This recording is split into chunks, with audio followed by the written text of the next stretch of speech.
उत्तर प्रदेश सरकार ने स्नातकोत्तर एवं स्नातक की तृतीय वर्ष परीक्षाएं करवाने का निर्णय लिया है। परीक्षाओं का व्यापक शेड्यूल हमने पहले घोषित कर दिया था, लेकिन जैसा कि आप सब जानते हैं, पंचायती चुनाव के कारण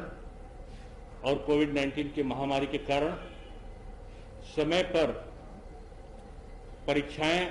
काफी अरसे तक बाधित रहीं। पिछले वर्ष भी जहां पर परीक्षाएं नहीं हो पाई थी, कई जगह परीक्षा हो गई थी। कई विश्वविद्यालयों में कुछ विश्वविद्यालय थे जहां परीक्षा नहीं हुई थी। वहां हम लोगों ने जो स्नातक स्तर पर और जो परास्नातक या स्नातकोत्तर की जो कक्षाएं थी, उनमें विद्यार्थियों को हमने प्रमोट किया था। इस वर्ष माननीय श्री राज्यपाल महोदया और माननीय मुख्यमंत्री जी से व्यापक विचार विमर्श करने के बाद आप सब जानते हैं कि एक कमेटी की रिपोर्ट आई थी, जिसने व्यापक तौर पे तमाम अध्यापकों से, छात्रों से, अधिकारियों का विचार विमर्श हुआ। 3 विश्वविद्यालयों के कुलपतियों की एक समिति ने कई जगहों के, कई प्रदेशों का जो परीक्षा के संबंधित जो तैयारियां थीं, अंक देने का जो मूल्यांकन की प्राविधि थी, उनका अध्ययन करने के बाद अपनी एक रिपोर्ट दी और हमारे अधिकारियों के द्वारा उसका सम्यक परीक्षण करने के बाद श्री राज्यपाल और माननीय मुख्यमंत्री जी से परामर्श हुआ और आज हम परीक्षाओं के संदर्भ में उच्च शिक्षा विभाग का दृष्टिकोण आपके सामने रख रहे हैं। हमारे उत्तर प्रदेश में ये प्रथा है कि कुछ जगहों पर सेमेस्टर सिस्टम है और कुछ जगह हमारी वार्षिक आधार पर परीक्षाओं का संपादन होता है। तो जहां पर वार्षिक परीक्षा पद्धति है उसके लिए अलग प्रावधि और जहां सेमेस्टर पद्धति है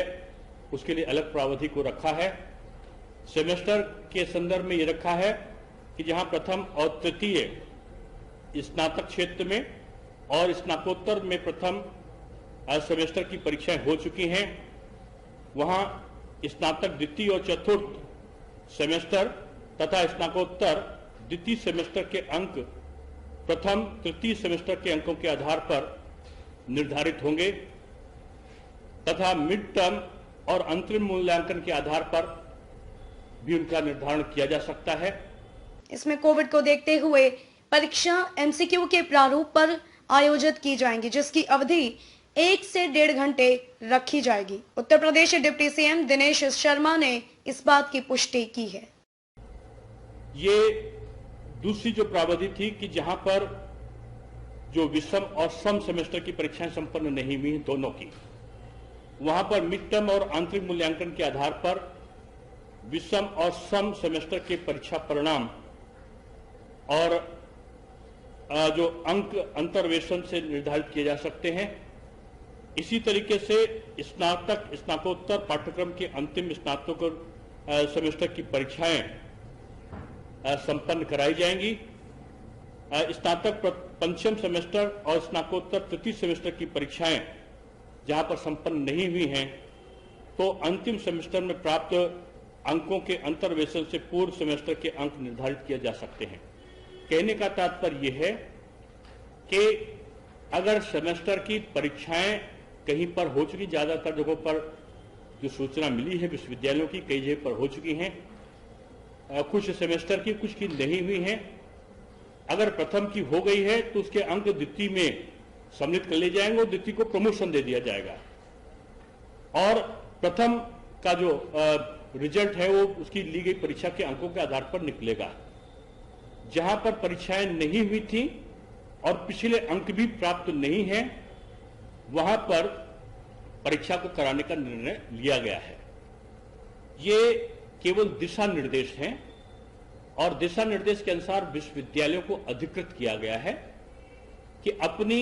आवश्यकताओं के अनुसार, अपनी तैयारी के अनुसार जो दिए गए दिशा निर्देश हैं उनको समायोजित करते हुए परीक्षा का निर्धारण करने के लिए अपनी कार्यकारिणी परिषद से और जो उसकी अधिकृत संस्था है उससे वो अनुमति लेके परीक्षाओं का संपादन अपने स्तर से करा सकते हैं। वार्षिक जो परीक्षा पद्धति है उसके संदर्भ में जो दृष्टिकोण रखा गया है कि प्रथम वर्ष की परीक्षाएं जहां संपन्न हो गई हैं वहां उसके अनुसार रिजल्ट निकाल दिया जाएगा और द्वितीय वर्ष को प्रथम वर्ष के आधार पर नंबर दे दिए जाएंगे, स्नातक में भी और स्नातकोत्तर में भी। लेकिन अगर स्नातक का जो प्रथम वर्ष का मान्य परीक्षा नहीं हुई है तो स्नातक को हम प्रमोशन दे देंगे और द्वितीय वर्ष की परीक्षा को भी हम संपादित करेंगे। स्नातक और स्नातकोत्तर तृतीय वर्ष की परीक्षाओं को लेने का निर्णय लिया गया है। तो इन परीक्षाओं को लेने का जो निर्णय लिया गया है, जो जहां पर परीक्षाएं नहीं हुई थी या जहां पिछले अंक हमको नहीं मिल रहे हैं, जहां मिड टर्म नहीं है, जहां असाइनमेंट्स का हमको जरिया नहीं मिला है, वहां हम परीक्षा कराएंगे। जहां पर हमको पिछला रिकॉर्ड मिल रहा है वहां हम प्रमोशन देने की कार्रवाई